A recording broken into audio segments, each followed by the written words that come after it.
गोंडा जिला से रिश्तों को शर्मसार करने वाली दर्दनाक वारदात सामने आई है। नवाबगंज थाना क्षेत्र में पूरे अर्जुन गांव में एक पति ने अपनी 23 वर्षीय पत्नी की बेरहमी से हत्या कर दी। आरोपी पति मुकेश यादव ने पहले पत्नी सुषमा यादव के सिर पर डंडे से वार किया और फिर गला दबाकर उनकी निर्मम हत्या कर दी। हत्या को छिपाने के लिए आरोपी ने गन्ने के खेत में वारदात को अंजाम देने के बाद शव को सड़क के किनारे फेंक दिया ताकि मामला एक्सीडेंट का लगे, लेकिन पुलिस की जांच में सच सामने आ गया। सूचना मिलते ही नवाबगंज थाना पुलिस मौके पर पहुंची और शव को लेकर पंचनामा भरकर पोस्टमार्टम के लिए भेज दिया है। आरोपी पति फिलहाल फरार बताया जा रहा है। मृतका के भाई वीर प्रताप ने पुलिस को तहरीर देकर बताया कि सुषमा की शादी 13 फरवरी 2023 को मुकेश यादव से हुई थी। शादी के कुछ समय बाद सब कुछ सामान्य था, लेकिन धीरे धीरे पति, सास और ननद ने कम दहेज का ताना देना शुरू कर दिया।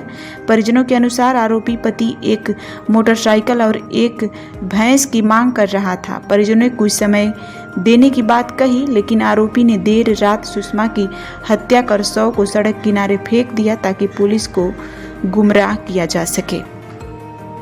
क्या नाम भैया? राणा प्रताप यादव। पिताजी का क्या नाम है? श्री राम टहल। कहाँ के रहने वाले हैं? तुलसीपुर माझापुर अर्जुनपुरा। ये क्या घटना हुई है? ये घटना हमारी बहन को मार दिया गया है। क्या नाम था बहन का? हमारी बहन का नाम सुषमा है। अच्छा, कब शादी हुई उनकी? शादी 13 फरवरी सन 2023 को हुई थी। किसके साथ हुई थी? मुकेश के साथ हुई थी। मुकेश कहाँ के रहने वाले हैं? मुकेश यादव हमारी मदरा के रहने वाले परिवार। अच्छा, आपके ही प्रोग्राम से। फिर क्या हुआ? शादी हुई, उसके बाद 1 महीने बाद झगड़ा होने लगी। हाँ, काहे के लिए? दहेज के लिए। अच्छा। उसके मौसा राम बोले ही कि कम से कम 6-7 लाख रुपया दहेज चाहिए। उसके बाद झगड़ा करने लगे। उसके बाद हमारे घर भेज दिए। माँ के भेज दिए। 1.5 साल हमारे यहाँ थी। अच्छा। तब अप्रैल 2025 में आपकी गर्मी में जी थाने पे गए, तहरीर दी। तो अपने बात कहीं हम जिम्मेदार बनी थे और जो कुछ हुए हम खाना पानी कपड़ा सब कुछ हम दे इनके खाना पानी और भेजो ले जावे। एसपी साहब बहन ठीक है, भेजो, हमारी जिम्मेदारी थी। और कई आदमी रहे गाँव के, सब जिम्मेदारी रही, वो भेजवाइन और सही से करत खाद रहे। और यहाँ उनके मौसा और कई लोग आदमी मिलके मार दी। यहाँ लेके आए। क्या बजे रात की घटना है? घटना 11 बजे रात की है। 11 बजे रात की है। मारने में कौन कौन लोग थे? मारने में 2 से ज़्यादा लोग थे, कम से कम 4-5 लोग। कौन कौन लोग? अब 2 तो कन्फर्म है कि 2 लोग कौन कौन से? मुकेश और उसके मौसा तिलकराम यादव। तिलकराम यादव, तिलंगा जिनके चर्चा हो रही है। अच्छा, पुलिस ने कुछ लोगों को पकड़ा है? हाँ, पुलिस पकड़े है। उनके बहन का, उनके अम्मा का, मुकेश का। अच्छा, मुकेश मतलब जो आपके बहनोई हैं वो गिरफ्तार है? हमारे बहनोई का गिरफ्तार है सब। पुलिस लाश को पोस्टमार्टम के लिए ले गई। पोस्टमार्टम भेज दी। घटना देखने से क्या लग रहा था? मतलब चोट कहाँ कहाँ पे था? चोट लगी है, मुंह पे लगी है, आँख में लगी है, सर पे लगी है, गले में लगी है। गला दबा के मार दिया गया है। आँख निकाल ली गई है। आँख निकाल छोड़ दिया गया है। कौन सी आँख निकाली गई? आँख में से धारदार से खोच दिया है, निकले। अच्छा, निकाल दिए? हाँ, आँख निकाल दिया है। दाहिनी आँख। ठीक। क्या नाम है दादा आपका? राम टहल यादव। पिताजी का? कौने गांव के निवासी हैं आप? तुलसीपुर माझापुर अर्जुन। ये मृतका आपके लड़की रही? जी। क्या नाम रहा? सुषमा यादव। सबसे छोटी बिटिया रही? कै साल का बिटिया? रो न दादा। गाँव में आप शादी क्या रहे हो? हाँ, काहे के लिए हत्या किन गया? दहेज खाते। का दहेज मांगत रहे? अरे सब कुछ मांगा रहे, लेकिन हम उसे कहा ना भैंस दे रहे हैं। हाँ। बर्तन भड़ा जेवर हर चीज सामान दे रहे हैं। चीज बना तक अपना घर से दे रहे हैं हम। हाँ। उसके बाद मैं गाड़ी मांग रहे, हम कहना भैया फागुन मत तुमका गाड़ी दे देवे। हाँ। लड़कन के मुड़न के रहे वही तुमका खवा देवे, गाड़ी दे देवे। नाती का? नाती का। हाँ। उसके बाद में अब जो अपना शादी वादी में बिहारे जेवर का दूसरे ने पठौनी मका सब छीन लेना। अच्छा। फिर बाद में हमारे लड़की आपके यहाँ मायके में कितना दिन रही जब विवाद हो रहा? विवाद में 2-3 महीना रही। 2-3 महीना रही। फिर कब गए लड़की उनके यहाँ? थाने पर रिपोर्ट की तो थाने पर गए तो वहाँ लिखा पढ़ी साथे जो है। हाँ। पुलिस और गांव का कुछ नहीं पटीदार है, सबके गवाही भाई जिम्मेदार भाई। हाँ। कि भेज दियो, हम कहना भैया हम भेजा हमने जो है ये मार गरिया होता है, चीज बरा ले लीने। तो जब विदा हो के आपके यहाँ से लड़की अपने ससुराल गए तब का महीना रही? लगभग 5वां महीना पूरा हो चुका है। अच्छा। क्या लड़की आपके प्रेग्नेंट भी रही? हाँ, बच्चा भी रहा, 5 महीना का। 5 महीना बच्चा रहा। दवा करा के लौटा रहे? दिन बैठे ले गया घंटे तो दवाई करा ले। हत्या में के सम्मिलित रहा हुए कुछ आंकड़ा है आपका? साहब वो तो ज्यादातर उनके कौन बस पड़त रहा तो उन्हें मौसिया ज्यादा परेशान वही करत रहे। वही उनका बाद में बीच में बवाल भवा रहा तो 2-3 महीना गाँव भाग गया रहा। क्या नाम रहा मौसिया का? तिलकराम। अच्छा, कहाँ के निवासी हैं? वो जयपुर के हैं, तुलसीपुर जयपुर बॉर्डर पे।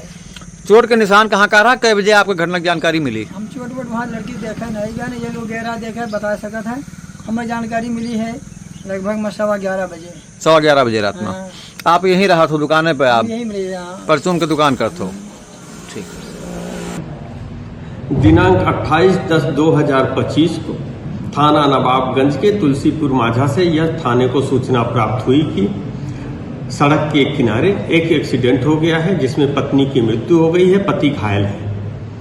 इस सूचना पर तत्काल थाना पुलिस मौके पर पहुंची। वहां पर पहुंच के जांच की तो जांच में यह पता चला कि पति जो मुकेश यादव है तुलसीपुर माझा का रहने वाला है। पति पत्नी के मध्य हमेशा किसी बात को लेकर विवाद होता रहता था। आज दोनों मार्केट गए थे। मार्केट से लौटते समय पति पत्नी के बीच फिर वाद विवाद हुआ, जिसमें गुस्से में पति ने सड़क के किनारे गन्ने के खेत में ले जाके अपनी पत्नी की हत्या कर दी और लाश को ले आके सड़क पर रख दिया। हत्या करते समय उसके अपने हाथ में पहने हुए कड़े के माध्यम से उसके सर में, आंख पे और चेहरे पे कई वार किए थे। इस मामले में जो मृतका है उसके भाई की तहरीर पे सुसंगत धाराओं में अभियोग पंजीकृत कर लिया गया है। नामजद 4 अभियुक्तों में से पति जो था उसको अरेस्ट कर लिया गया है। 3 अभियुक्तों की संलिप्तता के बारे में साक्ष्य संकलन की कार्रवाई की जा रही है। मौके पर शांति व्यवस्था बनी हुई है, लॉ एंड ऑर्डर की कोई समस्या नहीं है। 100 का पंचायतनामा भर के पोस्टमार्टम के लिए भेज दिया गया है। अन्य विधिक कार्रवाई की जा रही है। अयोध्या में अक्षय नवमी के शुभ मुहूर्त पर शास्त्रीय सीमा की परिक्रमा को लेकर श्रद्धालुओं का सैलाब उमड़ पड़ा।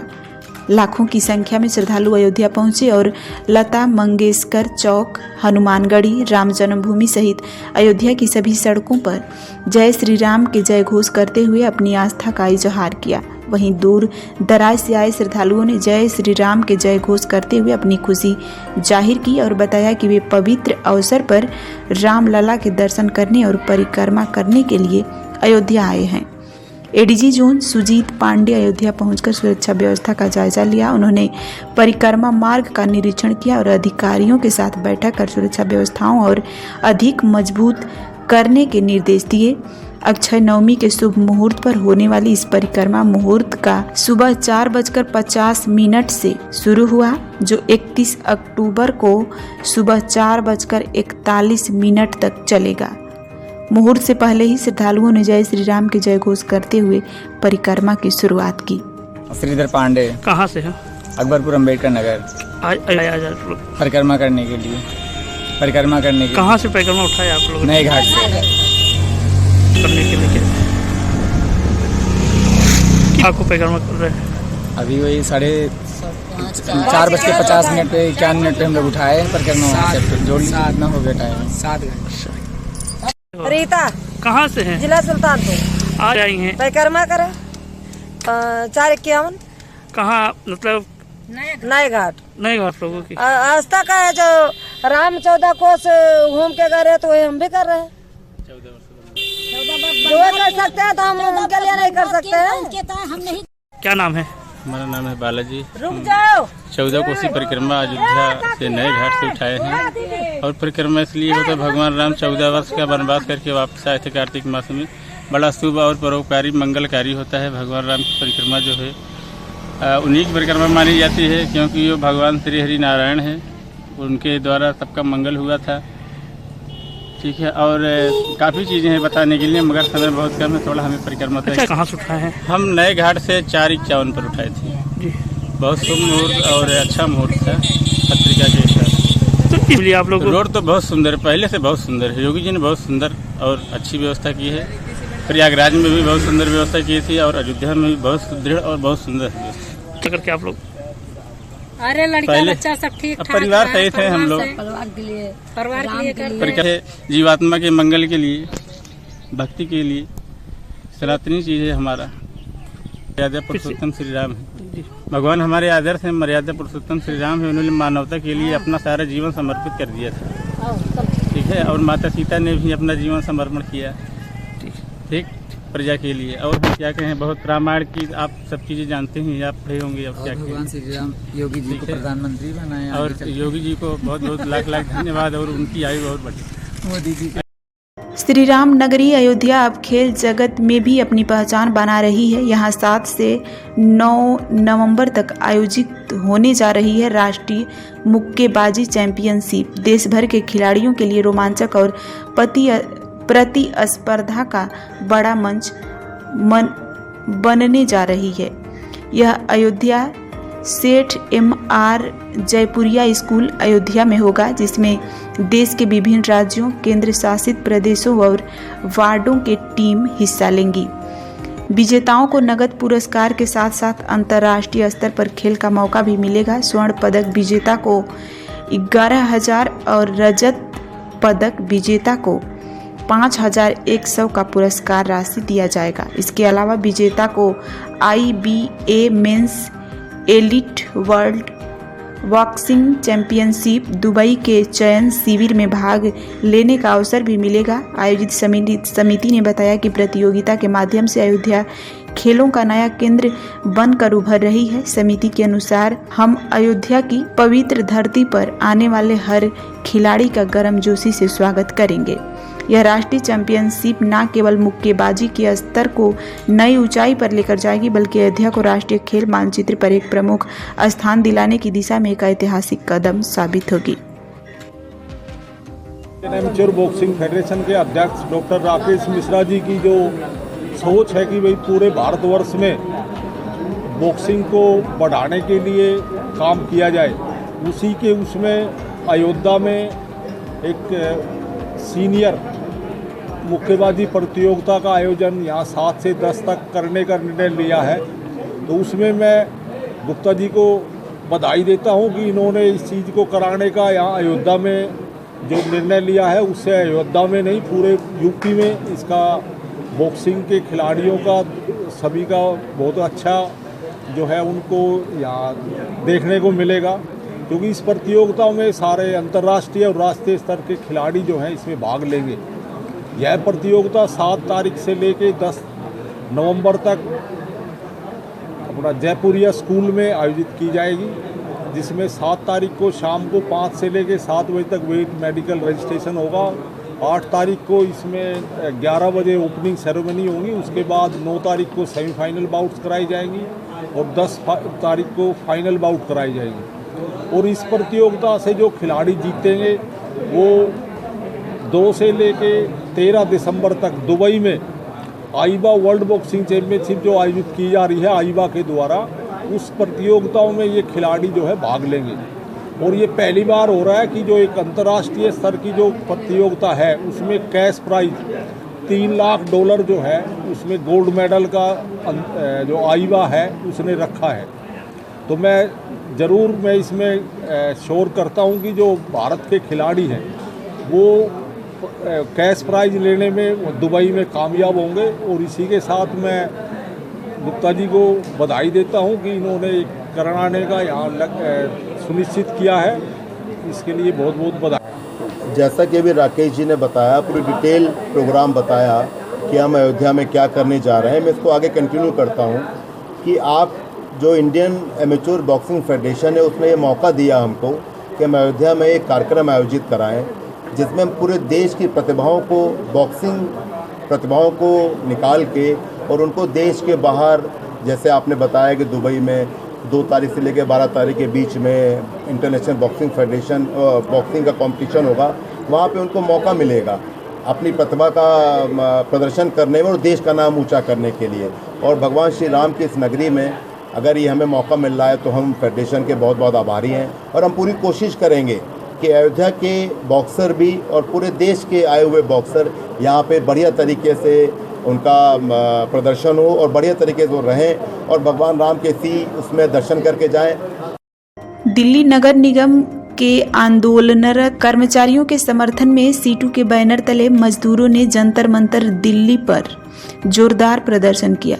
दिल्ली MCD के विभिन्न विभागों के डेंगू, चिकनगुनिया और मलेरिया जैसी बीमारियों की रोकथाम में पिछले 30 वर्षों से कार्यरत करीब 5,000 MTS, DBS, CFW कर्मचारी पिछले 1 महीने से वेतन वृद्धि और अस्थायीकरण सहित कई मांगों को लेकर सिविल सेंटर स्थित MCD मुख्यालय पर अनिश्चितकालीन धरने पर बैठे हैं।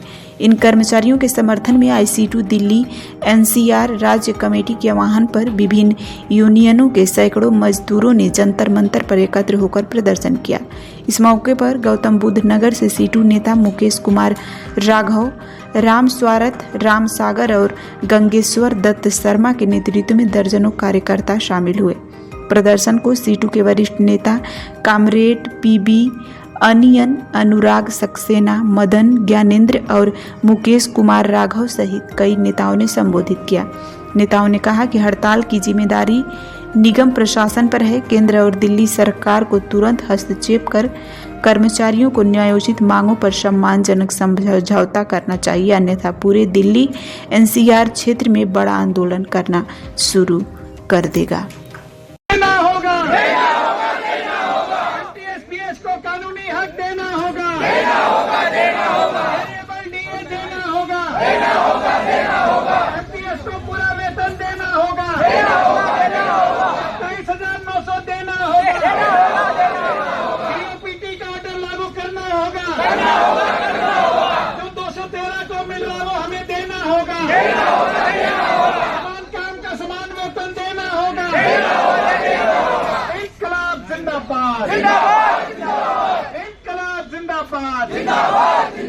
मजदूर एकता जिंदाबाद, मजदूर एकता जिंदाबाद।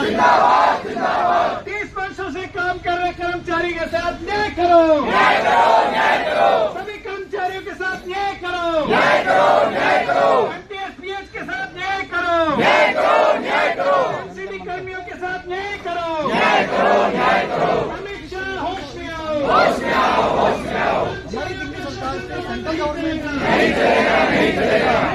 मुख्यमंत्री होश में आओ, मुख्यमंत्री होश में आओ। MCD कर्मियों का दमन शोषण नहीं चलेगा। MCD मेयर होश में आओ, MCD कमिश्नर होश में आओ। साथियों, मैं बहुत शॉर्ट में अपनी बात रख रहा हूं आपके सामने, क्योंकि बातों को दोहराने से फायदा नहीं है, मगर हम ये कहना चाहते हैं कि 30 दिन जो कुर्बानी की गई, जो तेज बारिश, आंधी, तूफान, धूप, सर्दी, गर्मी, हमने गर्मी से अपनी हड़ताल शुरू की थी और सर्दी की तरफ हम जा रहे हैं, मगर उसके बावजूद भी आज तक जो कर्मचारियों का, मजदूरों का जो मनोबल है वो डिगा नहीं है अपनी राह से संघर्ष की।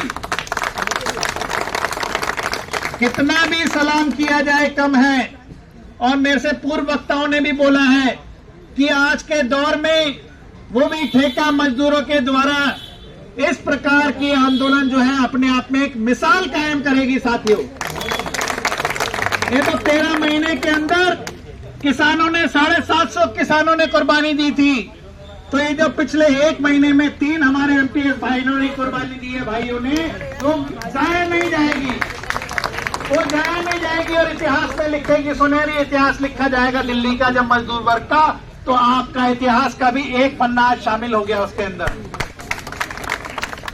साथियों, आंदोलन से पहले, हड़ताल से पहले सरकार हमारी बात नहीं सुन रही थी। 22 जुलाई को इन साथियों ने हड़ताल की, उसके बाद इन्हीं एडिशनल कमिश्नर ने, MHO ने बदायूं जिला के सहसवान नगर की ग्रामीण सहकारी समिति जहांगीराबाद में किसानों के साथ खुली लूट और मनमानी का खेल जारी है। समिति के सचिव पर खाद और DAP की बिक्री में ओवर रेटिंग और अनियमितता की गंभीर आरोप किसानों द्वारा लगाए गए हैं।